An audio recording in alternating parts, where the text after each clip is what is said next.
I'd like to generally think my audience members don't actively and intensely hate me. I understand they may not like me, hate, sure, but not my name is so and so, you killed my father, prepare to die level of hate. And I don't know, I didn't even look it up. I'm so tired to look up who sent it to me. It's one of the regulars. And he says, "Hey, how much for a movie review on Scrooge?" I was like, God, I saw that ages ago. Probably in the theater, maybe. I don't remember having a good opinion of it. I just remembered, but I want to see your nipples because like cool nipples, you know. So, one of our beloved audience members, what you do? He paid me like 150 bucks. Okay, I gotta start charging you guys more. They life gets weird. Like you're a little kid. Would it be great? Yeah, Cisco and Ebert. Would it be great just to review movies all day? And like I've been paid this year to review a fair amount of movies. Rushil, he wants me to review a video game, Kingdom of Hearts 1. Somebody wants me to review the Venture Brothers. So I ordered it. I'm gonna have to watch it again, freshen it up in my memory. But oh god, and I was having a conversation with my buddy Frank. He's like, I can't stand movies. I don't want to watch movies. And I just get girlfriends always like, you want to watch a movie? No, and this just proves it again. It just I, on the face of it, it sounds contradictory. Don't you want to do something that's fun? Yeah, but it ain't fun no more. This is horrible. It was a horrible movie. That's not an opinion. It was shit. It was absolute shit. I was halfway through it. I texted Beckloff because I think Beckloff likes it. I think he just likes Bill Murray. I said, is Scrooge supposed to be a good movie? Am I missing something here? He didn't text back yet. He's probably asleep because he's on East Coast time. I'm curious what he likes about, but then I did the research. I'm like, why is this? Why would someone have me review this movie? And I'm like, please don't tell me it's a cult classic. Please don't tell me it's a cult classic. I'm like, how? The Rocky Horror Picture Show, right? Weird, fucked up, but different, clever. Music, I'm not a musical guy, but I could see with the Rocky Horror Picture Show, we get a cult following. It's unique, right? Not everybody likes tripe. I'm not saying that in the pejorative sense. I actually like tripe, by the way. I don't know if you've ever had tripe. Go have tripe. It's very interesting. Vietnamese. Guess who introduced me to that? Um, not everybody. It's not for everyone though. But I could see where it gets a cult. I don't. This is so bland, bad, 80s schlock. It's horrible.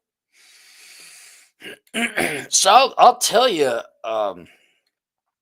about it. It's basically uh, a Christmas Story. Is that the one with Scrooge and Ghost of Christmas Past, Present, Future? Bill Murray is a television executive and he wants to run a violent, bloodthirsty 80s, loud, sexual Christmas special on Christmas night, Christmas Eve. And I guess that's the backdrop of the movie. And he just treats everyone like dirt. He's a very mean, bad, evil guy. What's his name? Bobcat Goldthwait is in it, which he's pretty funny. He's himself. I didn't know he was in it. And he keeps treating people poorly and horrible and bad. And then he's going to get visited by the three ghosts. And the ghosts go back to the 1950s, and his dad doesn't treat him nice. And I'm like waiting for something fucking funny to happen, right? We're about 40% through the movie. I'm like, there hasn't been anything funny. There hasn't been something quirky or Bill Murray like. And that ends. Oh, it goes in the 60s, 70s. The elf, female elf on the photocopier was like, did they have photocopiers in 1968? You guys missed out. That was probably the one thing that was nice to see, where people were having fun in the 60s at a Christmas party and there was sexual innuendo and no one sued anyone and everyone was having a good time. Then it's Christmas Present, and I forget the actress's name, but she's this spunky little fairy, but she's violent. That's about the only redeeming thing I could say about it. Is the one funny thing is when she hits him with the toaster. Oh, look, what's this? It's a toaster. That was it. That was, if you go right in the middle of the movie, you watch that, you don't have to deal with the first half, you don't have to deal with the second half. And she shows up with the family doing, and people, and his secretary, and the kid who doesn't speak.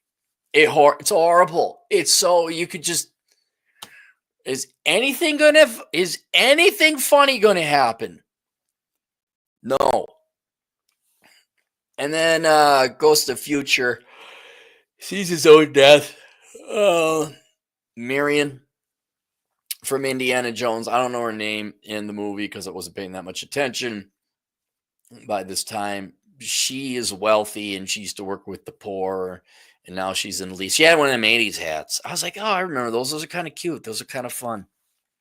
This was before your time. This is when women were pretty. And and then he's slowly getting his defenses worn down. He realized, oh, I'm going to be a good guy. I don't want to die. And he realizes he's alive. And then it turns into Live Aid. Do you guys, not live, you were around for that. Live Aid was the celebrities in my day were stupid too. And they thought if they just sang songs, then that would solve poverty in Africa. Forget infrastructural investment. Forget all the wars and civil wars. Forget sewer systems. No. American leftist fuck with actors and actresses. They're all just going to sing songs. And that was going to save Africa. And in the end, he decides not to go ahead with the dark Christmas special. He just goes on a speech for what seemed to be 15 minutes about love and the meaning of Christmas and hugging and forgiving.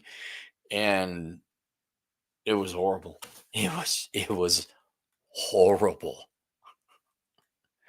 To quote Chris Beckloff, what was it? Dogs don't have souls. And he's a devout Christian. He says, well, you're just wrong.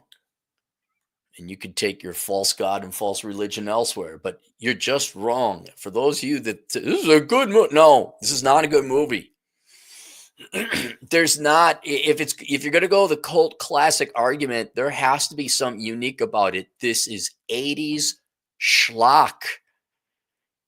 It's Caddyshack was schlock. It was 80s schlock, but it was genius schlock. It was hilarious. Scrooged is horrible. I'm glad I charged money. If I don't think these movies are good, I'm going to be charging more. Why can't someone pay me to review The Good, the Bad, and the Ugly? Why can't I get paid to review Duck You Sucker? Why can't I get paid for Man on Fire or Midnight Run? Or Casablanca? Oh my God, this is horrible. Just horrible. That's it. There's my review. It was bad.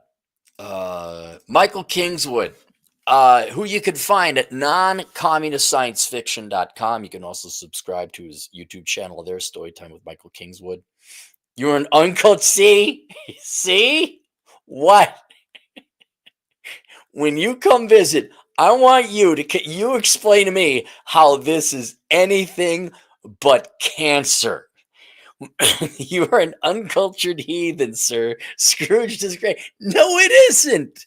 No, it's not. We're not going to go into a super chat. I want you. I'm looking forward to not just hanging out with you. I am absolutely looking forward to your visit for you to explain to me why Scrooged is a good movie. I'm gonna let the GF know because she knows you and you know her. Her respect for you is gonna go from like up here down to fucking there. What? And you're a smart guy. You're a great author. How? You're in the field, kind of like where you write. How could you, being an author of many books that everyone should check out, how could you? There's nothing clever. There's nothing fun. The script is bad. The plot is horrible. It's not original. All right, that's it. We'll see you guys later. I wish I was drinking again. Toodles.